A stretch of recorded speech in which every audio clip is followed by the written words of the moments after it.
Halo Sobat Maya, kembali lagi ke series maraton saham IPO. Di video kali ini kita akan membahas tentang saham IPO DKHH. Jadi PT Cipta Sarana Medika atau DKHH ini bergerak di bidang rumah sakit swasta dengan fokus utamanya itu pada pelayanan kesehatan yang optimal. Saat ini DKHH mengelola rumah sakit tipe C yang berlokasi di Kedung Waringin, Sukatani, dan Cibadak. Sebagai rumah sakit tipe C, DKKH ini memiliki kapasitas minimum 100 tempat tidur untuk memenuhi standar layanan kesehatan yang komprehensif. Nah, intermezzo dari pendirian DKHH ya. Jadi DKH atau Jaja Kusuma ini adalah singkatan dari nama Ibu Karlina Jaja Atmaja dan juga Bapak Umar Wirahadi Kusuma yang pernah menjabat menjadi Wakil Presiden Republik Indonesia yang keempat yang menjabat dari tahun 1983 hingga 1988. Nah, jadi asal muasal dari DKH Hospital ini lumayan menarik ya Sobat Maya. Dan di baliknya juga ada nama besar. Nanti kita bahas belakangan ya. Nah, jadi ini adalah peristiwa ataupun kejadian penting dari DKHH. Jadi di tahun 2014, Rumah Sakit Kartika Cibadak ini didirikan ya dengan rumah sakit tipe D yang awalnya ya, sekarang udah jadi tipe C. Lalu di tahun 2015, Rumah Sakit As-Sofwan ini juga didirikan ya dengan kapasitas 52 bed yang merupakan rumah sakit tipe C juga. Di tahun 2017, Rumah Sakit Kartika Cibadak ini upgrade ya Sobat Maya menjadi rumah sakit tipe C. Lalu di tahun 2018 didirikan ya Rumah Sakit Kasih Insani yang waktu awalnya itu merupakan rumah sakit tipe D. Nah, di tahun 2022 mulailah ya DKH ini mengakuisisi rumah sakit di atas. Jadi kayak rumah sakit As-Sofwan ini diakuisisi di tahun 2022. Lalu di tahun 2023 rumah sakit Kartika Cibadak ini diakuisisi oleh DKH Hospital Group. Jadi akuisisi rumah sakit yang dilakukan oleh DKH Hospital Group ini dilakukan di tahun 2022 dan juga tahun 2023 ya Sobat Maya. Dan kalau misalnya kita lihat ya rekam jejaknya ini, makin tahun mereka makin upgrade ya Sobat Maya. Contohnya di tahun 2024, Rumah Sakit Kasih Insani ini udah menambah kapasitas bednya menjadi 112. Dan Rumah Sakit Kartika Cibadak ini juga udah menambah kapasitas bednya menjadi 164. Nah, ini adalah beberapa kegiatan usaha dari DKHH. Ya, pada umumnya lah ya Sobat Maya, rumah sakit tipe D. Jadi ini adalah spesifikasinya yang bisa Sobat Maya lihat lebih details. Lalu layanan medisnya ada ini, ya lumayan standar ya untuk ukuran rumah sakit. Dan ada juga fasilitas-fasilitas lain yang enggak saya cantumkan di sini ya Sobat Maya. Jadi ya standar dari rumah sakit tipe C. Oke, lalu yang menjadi pemasok dari DKHH ini ada Hexpam Jaya, lalu ada Sanbe dan juga Benofarm. Lalu ini adalah struktur pemegang saham dari DKHH.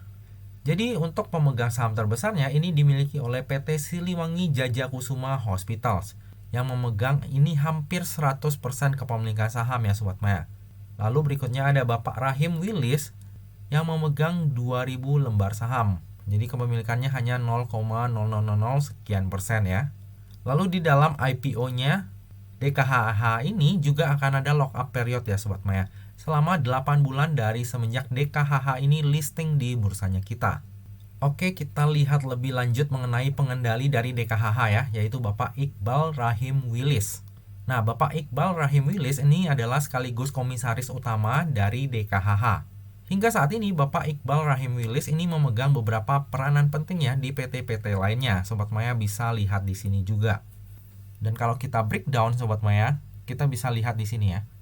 Untuk kerajaan bisnis yang dimiliki oleh Bapak Iqbal Rahim Willis ini lumayan banyak Sobat Maya. Sobat Maya bisa lihat di sini ada PT Pembangkit Listrik, terus ada Dwipa Mines Pratama juga dan lain-lain ya. Jadi menurut saya pribadi DKHH ini adalah langkah awal ya dari kerajaan bisnis dari Bapak Iqbal Rahim Willis ini yang melantai di bursanya kita.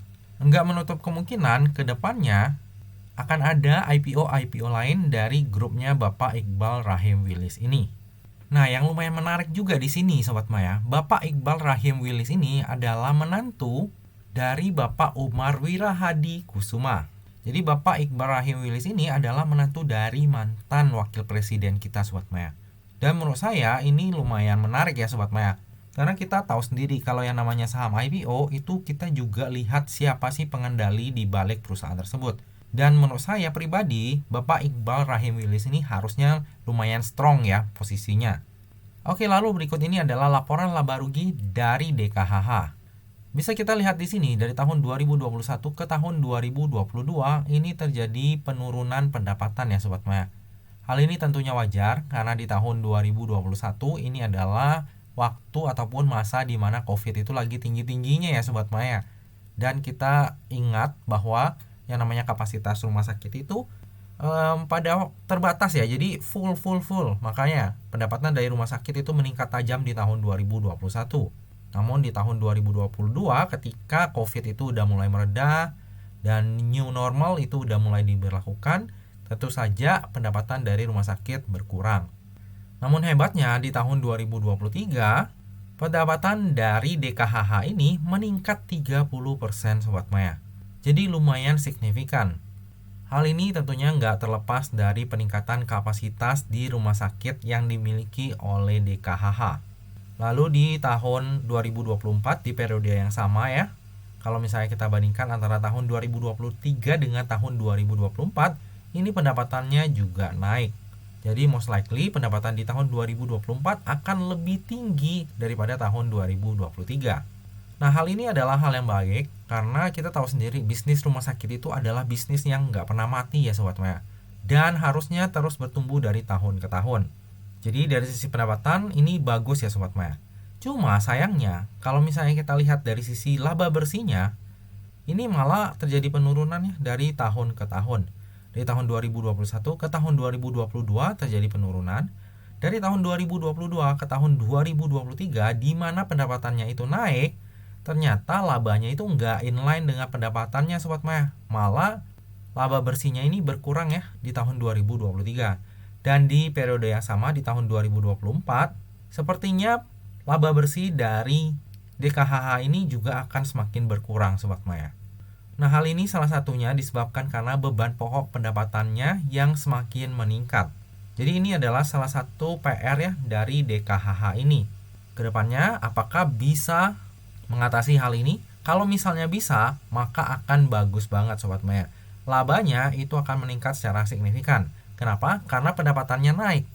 Nah, untuk saat ini pendapatannya naik, tapi laba bersihnya malah cenderung turun. Nah, ini adalah PR yang harus diatasi ya oleh DKHH. Karena kalau enggak, lama-lama pendapatannya naik, tapi laba bersihnya malah makin berkurang, bisa-bisa jadi malah rugi ya nanti ke depannya. Jadi ini adalah salah satu PR untuk DKHH. Walaupun prospeknya memang cerah, tapi ya ini adalah salah satu PR yang lumayan besar ya buat mereka. Oke, lalu ini adalah struktur IPO dari DKHH.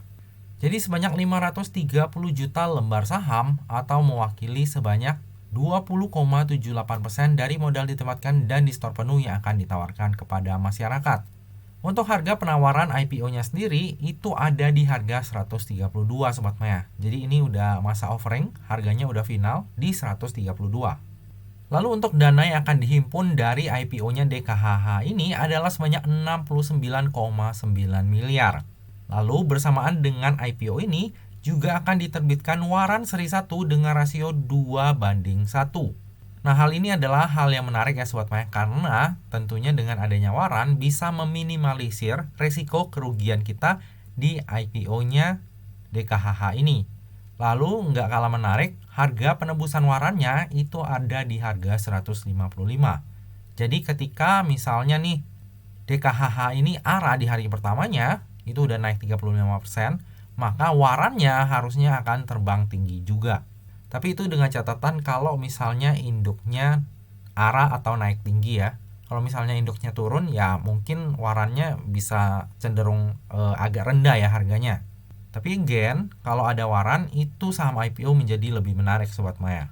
Oke, lalu berikut ini adalah rencana penggunaan dana IPO-nya. Jadi untuk dana IPO DKHH ini akan dipergunakan untuk yang pertama sekitar 612 juta ini akan digunakan untuk belanja modal untuk merenovasi rumah sakit DKH Cibadak. Lalu tujuan yang kedua sekitar 40,7 miliar ini akan digunakan untuk pembangunan gedung baru di sekitar area rumah sakit DKH Cibadak. Lalu tujuan yang ketiga, sekitar 3,6 miliar ini akan digunakan untuk belanja modal berupa pembelian CT scan serta alat medis dan non-medis yang akan digunakan di gedung baru Rumah Sakit DKH Cibadak. Lalu sisanya akan digunakan untuk modal kerja. Nah, untuk tujuan penggunaan dana IPO dari DKHH ini menurut saya sangat bagus ya Sobat Maya. Karena hampir keseluruhan dana itu dipakai untuk belanja modal yang tentunya nantinya akan meningkatkan kinerja dari DKHH di masa mendatang. Lalu yang akan menjadi underwriter di IPO-nya DKHH adalah MNC Sekuritas atau dengan kode brokernya EP. Nah, EP ini di tahun 2023 dan tahun 2024 lumayan sering ya mengawal saham IPO Sobat Maya. Tapi di tahun 2025 ini, DKHH adalah saham IPO pertama yang dikawal oleh EP. Nah, kalau misalnya kita lihat track recordnya dari EP, ini ya sebenarnya lumayan bagus ya Sobat Maya. Yang zonk itu cuma ada 2, yaitu MSIE di papan akselerasi, dan juga baik ya yang 2 kali ARB. Namun baik ini juga di hari pertamanya listing itu sempat naik tinggi dulu Sobat Maya. Jadi kalau misalnya kita ikutan saham IPO-nya baik, itu kita bisa keluar cuan sebenarnya ya. Jadi untuk saham-saham yang dikawal oleh EP sebenarnya lumayan bagus. Lalu saham IPO terakhir yang dikawal oleh EP yaitu Naik, itu underwriternya tunggal juga ya Sobat Maya, hanya ada EP doang. Sama kayak DKHH ini. Nah, waktu itu Naik berhasil 3 kali ARA. Apakah DKHH akan sama nasibnya dengan Naik? Ya semoga ya. Oke, lalu ini adalah laporan keuangan dari DKHH. Kalau misalnya kita lihat dari sisi aset, ini selalu meningkat ya dari tahun ke tahun. Tapi dari sisi liabilitasnya juga seperti itu ya Sobat Maya. Dan hal ini mengakibatkan ekuitasnya juga naik dari tahun ke tahun. Nah, untuk peningkatan yang gede banget di tahun 2023, ini karena ada setoran modal berupa in-bank aset ya Sobat Maya rumah sakit. Makanya langsung naik tinggi banget ya dari sisi aset dan juga ekuitasnya. Dari sisi laporan keuangan nggak ada hal yang aneh-aneh, kecuali in-bank aset itu, dan itu pun wajar ya. Jadi dari sisi laporan keuangan masih aman ya untuk DKHH ini. Dan bagi Sobat Maya yang concern terhadap daftar efek syariah, jika kita lihat dari sisi rasio utang dan juga sektor usahanya, maka DKHH ini akan masuk ke dalam daftar efek syariah. Nah, lalu berikut ini adalah valuasi dari DKHH di harga finalnya, yaitu di harga 132. Nah, jadi nantinya DKHH ini kalau misalnya dia nggak kemana-mana harganya ya, cuma di harga 132, PI-nya itu ada di 129,13 kali dan PBV-nya di 1,69 kali dengan market cap sebesar 336 miliar. Nah, dari sisi valuasi secara PER tentunya ini mahal ya Sobat Maya. Ya nggak heran sih karena laba bersihnya juga cenderung turun ya dari waktu ke waktu. Cuma dari sisi PBV ini tergolong murah ya untuk ukuran saham IPO. Dan dari sisi market cap ini juga masih reasonable banget. Jadi dari sisi valuasi ya kalau misalnya kita lihat dari PBV dan market cap ini bagus. Tapi kalau misalnya kita lihat dari sisi PER ini mahal ya Sobat Maya. Oke, dari tadi udah banyak hal yang kita bahas. Sekarang tiba juga kita ke bagian kesimpulan. Kesimpulan yang pertama, secara bisnis DKHH ini masih menarik ya tentunya ya. Ruang bertumbuhnya itu masih sangat besar. Bisnis rumah sakit itu adalah salah satu bisnis yang nggak akan pernah mati Sobat Maya. Dari tahun ke tahun biaya berobat itu makin gede ya. Dan ya sebagai seorang manusia yang pernah sakit, pastinya kita tahu ya untuk biaya rumah sakit itu emang makin gede ya makin ke depannya. Dan DKHH ini adalah salah satu rumah sakit yang diuntungkan karena dia menerima pasien BPJS. Jadi tentunya pasiennya pasti akan makin banyak ya, apalagi kalau misalnya kapasitas dari rumah sakitnya bertambah.